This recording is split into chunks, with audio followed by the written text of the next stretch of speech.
नमस्कार दोस्तों, आपका हमारे ऑनलाइन लेक्चर सीरीज में एक बार फिर से बहुत बहुत स्वागत है। आज के लेक्चर में हम बात करेंगे फिबोनाची सीरीज की, जो कि रिकर्सन का एक बहुत ही इंपॉर्टेंट प्रॉब्लम है जो रिकर्सन के थ्रू सॉल्व हो जाता है।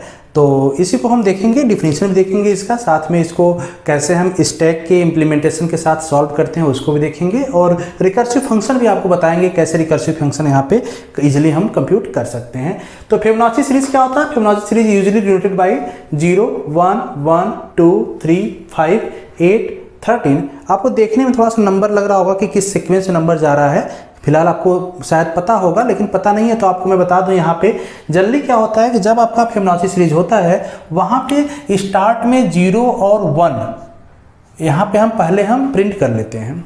इसके बाद यहाँ वाली जो वैल्यू होगी ये क्या बताती है, ये प्रीवियस दो का सम आता है, तो इन दोनों का सम क्या हो गया, 1 हो जाएगा। इसके बाद जब हम इसकी वैल्यू देखेंगे तो ये वैल्यू क्या होती है, इसके प्रीवियस दो, मतलब इसके 1, 1, इसका प्रीवियस दो का सम कितना आ गया, 2। जब हम इसकी वैल्यू कैलकुलेट करेंगे तो इसके प्रीवियस दो कौन सा है, 2 है, एक 1 है, इसका सम कितना आ गया, 3। ऐसे अगर यहाँ पे देखें तो इसके प्रीवियस में 2 और 3 है, इसका सम कितना आ गया, 5। ऐसे अगर यहाँ पे देखें तो इसके प्रीवियस में 3 और 5 है और इसका सम आ गया 8। 13 के केस में इसके प्रीवियस में 2, 5 और 8 है, इसका सम आ गया 13। मतलब जो भी नेक्स्ट वैल्यू होगी वो प्रीवियस दो वैल्यू का सम होगा। यही आपका फिबोनाची सीरीज होता है। स्टार्ट में 0, 1 दो पोजीशन की वैल्यू हम 0, 1 प्रिंट करके चलते हैं। तो अगर इसको हम एक एरे के फॉर्म में लेते हैं, जैसे आप समझिए, अगर हम इसको डिनोट कर देते हैं एरे के फॉर्म में, इजी होगा आपको समझने के लिए। 0, 1, 1, 2, 3, 5, 8, 13 और ये ऐसे है। आपके नंबर्स आप सीरीज जा सकते हैं जहाँ तक आप चाहें वहाँ तक। अगर इसका लोकेशन हम ले लें, इसका लोकेशन लेते हैं 0, 1, 2, 3, 4, 5, 6, 7, 8 अप टू ऐसे हो रहा है। तो हर वैल्यू को आप समझ सकते हैं कि अगर हम जैसे इस वैल्यू को देखें 3 वाले को, अगर इस लोकेशन की वैल्यू देखें हम यहाँ पे जो है, तो इसकी वैल्यू क्या होगी, इसके प्रीवियस दो, मतलब कि अगर हम इसको निकालते हैं फिबोनाची 3 इक्वल टू कह सकते हैं फिबोनाची 2 इसका लोकेशन प्लस फिबोनाची 1 इसकी लोकेशन की वैल्यू, ठीक है। अब पर इसी तरह हम इसके लिए देखें, चलिए फिबोनाची 2 इस वाले सीरीज की यहाँ के लोकेशन के लिए देखें, ये 2 वैल्यू यहाँ से इसका इंडेक्स ले रहे हैं हम, तो इसका क्या मतलब हो जाएगा, फिबोनाची 1 इसकी प्रीवियस वैल्यू कितनी, 1, और अगेन इसके प्रीवियस टू प्रीवियस, मतलब इसकी वैल्यू आ जाएगी फिबोनाची 0 की वैल्यू, इन दोनों की वैल्यू क्या है, 0 और 1 यहाँ पे, इसकी वैल्यू सम होकर आ जाएगी यहाँ पे। अगर इसका हम वैल्यू देखें कैसे कैलकुलेट हुआ था, फिबोनाची 2 की वैल्यू कितनी है, 1 प्लस 1 की वैल्यू 1 इक्वल टू कितना आ जाएगा, 2। ये 2 वैल्यू देखें यहाँ पे होगा। इसी तरह यहाँ पे कितना हो जाएगा, 1 प्लस 0 इक्वल टू 1, तो ही 1 वैल्यू यहाँ पे है। तो इस तरह से आपका फिबोनाची सीरीज काम करता है। अगर हम इसी को जनरलाइज फॉर्म में देखें तो हम कह सकते हैं Fibonacci n equal to Fibonacci n-1 plus Fibonacci n-2। ये जनरल फार्मूला आपका हो जाता है किसी भी इंडेक्स के नंबर का फिबोनाची वहाँ पे वैल्यू क्या है उसको निकालने के लिए, इस केस में, ठीक है। अब इसी का अगर आपको फंक्शन बनाना है, रिकर्सिव फंक्शन, तो रिकर्सिव फंक्शन समझिए क्या होगा। रिकर्सिव फंक्शन के केस में अगर हम इसका फिब n बना रहे हैं रिकर्सिव फंक्शन, तो कैसे बनेगा देखिए। अगर फिब n निकाल रहे हैं तो यहाँ पे अगर n की वैल्यू ग्रेटर देन 1 है, n की वैल्यू क्या है, ग्रेटर देन 1 है, जैसे यहाँ पे 2 के केस में ग्रेटर देन 1 है इसके इंडेक्स की वैल्यू, तो यहाँ पे हो जाएगा fib n-1 plus fib n-2 इस फार्मूले से, ठीक है। अगर n की value less than equal to 1 है, less than equal to n है, तो n की वैल्यू वही होगी जो यहाँ पे n की वैल्यू होगी। अगर n की value less than 0 less than equal to 1 से क्या होगा, या तो n की वैल्यू 1 होगी या तो 0 होगी, जो भी होगा वहाँ पे वैल्यू प्रिंट कर देगा। तो यही आपका क्या बना, रिकर्सिव फंक्शंस बन गया। ठीक है, अब इसको एक अलग तरीके से सॉल्व करके देखते हैं। अगर हम इजीली थोड़ा सॉल्व करें इसको तो आप देख सकते हैं यहाँ पे कैसे सॉल्व होता है रिकर्सन के थ्रू। सबसे पहले हम कॉल किए फिब n को। फिब n मीन्स सपोज करो हम 5 का निकाल रहे हैं, 5 तक, यहाँ तक 5 मीन्स इस लोकेशन तक। तो फिब 5 हमने जब कॉल किया, ध्यान दीजिए 5n ग्रेटर देन 1 है यहाँ पे, तो इस वाला ए वाला फंक्शन फार्मूला काम करेगा।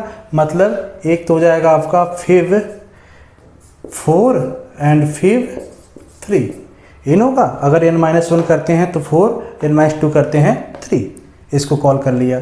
अगेन ध्यान दीजिए, अब हम जब इसको कॉल किए तो ये दो फंक्शंस कॉल हुए। अब इन दो फंक्शन में पहले हम इसको सॉल्व करेंगे। जब ये तक कंप्लीटली सॉल्व नहीं हो जाएगा तब तक हम इस पर नहीं आएंगे। तो हम इस साइड चलते हैं, इसको कॉल करेंगे तो ये क्या हो गया, फिब ये भी दो फंक्शन कॉल करेगा, इसको इस तरह से फार्मूले से, और इसको ऐड करेगा, मतलब फिब 3 और फिब 2। ठीक है, अगेन देखिए, अब जब इसको हमने किया तो यहाँ पे दो इस तरह से रिकर्सिव फंक्शन बन रहे हैं। अब फिर से हम इसको सॉल्व करेंगे। पहले फिब 3 है तो यहाँ हो जाएगा 2, फिब 1।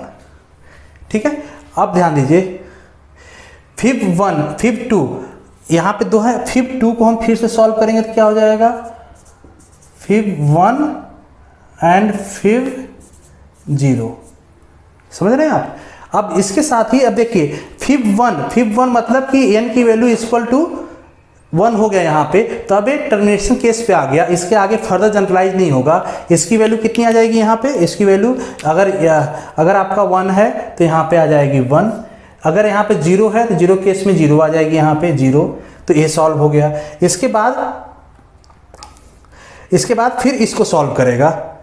ठीक है, इसको सॉल्व करेगा तो यहाँ पे फिब 1 की वैल्यू अगेन कितनी आ जाएगी, n की केस में जो वैल्यू होगी वही आ जाएगी, मतलब यहाँ भी आ जाएगी 1। ठीक है, अब इस केस में देखिए, इस केस में इसका सम फिब 2 केस में इसका सम होगा। इसकी वैल्यू सॉल्व है 1, इसकी वैल्यू कितनी 0, तो इसका सम निकालेंगे तो इसकी वैल्यू कितनी आ जाएगी, 1 आ जाएगी यहाँ पे। ठीक है, अब इसकी वैल्यू क्या होगा, इन दोनों का सम, यहाँ 1 है, यहाँ 1, यहाँ हो जाएगा 2। ठीक है, अब देखिए, अब यहाँ पे जब इसको सॉल्व करने जाएंगे तो यहाँ तो सॉल्व है, लेकिन ये अभी सॉल्व नहीं हुआ, तो इसको सॉल्व कीजिए। फिब 2 की वैल्यू निकालेंगे तो यहाँ पे क्या हो जाएगा, फिब 1 और फिब 0, और इसको सॉल्व कर लेंगे तो इसकी वैल्यू कितनी, इसकी वैल्यू डायरेक्टली हम फंक्शन से लिख सकते हैं। यहाँ पे जाएगा 1, यहाँ 0। जब यहाँ पे 1 0 हो जाएगा तो इसकी वैल्यू हो जाएगी आपकी 1। जब इसको सॉल्व करेंगे तो यहाँ हो जाएगा, इसकी वैल्यू आ जाएगी 2 और 1 इक्वल टू 3। सॉल्व करने पर आ जाएगा 3। अब यहाँ तक तो सॉल्व हो गया। अब इसको सॉल्व करेंगे फिर से, तो यहाँ पे देखिए फिर ये कॉल करेगा दो फंक्शंस को। कौन कौन सा, फिब 2 और फिब 1।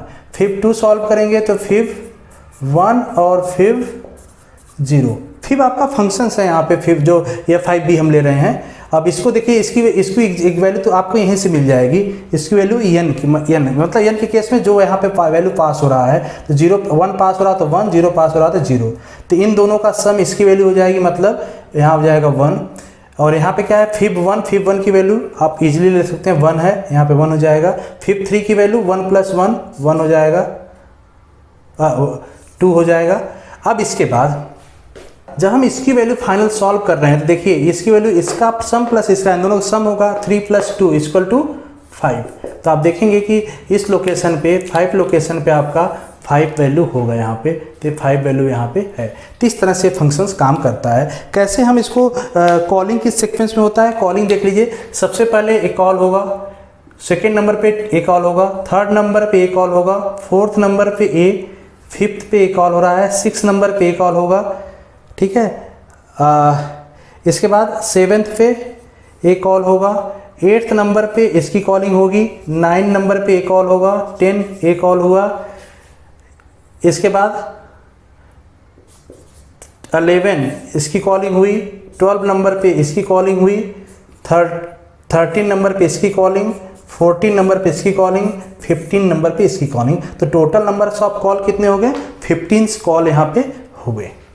ठीक है। तो इस तरीके से वैल्यू कंप्यूट होके आपका यहाँ पे आ जाती है, जो आज इसको हम रिकर्सन ट्री भी कह सकते हैं। रिकरेंस ट्री टाइप का ये सॉल्व हुआ, ठीक है। अब इसका एल्गोरिथम अगर हम देख लें तो एल्गोरिथम इजीली आप कह सकते हैं बनाते टाइम कि इंटीजर फिब आपका एक फंक्शन हमने नेम ले लिया यहाँ पे इंट एन, एन मीन्स जिसका भी लोकेशन वैल्यू हम देंगे यहाँ पे, जहाँ तक आपको सीरीज प्रिंट करना है।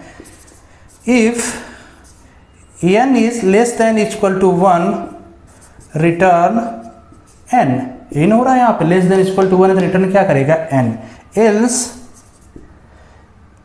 Return fib n minus 1 plus fib n minus 2।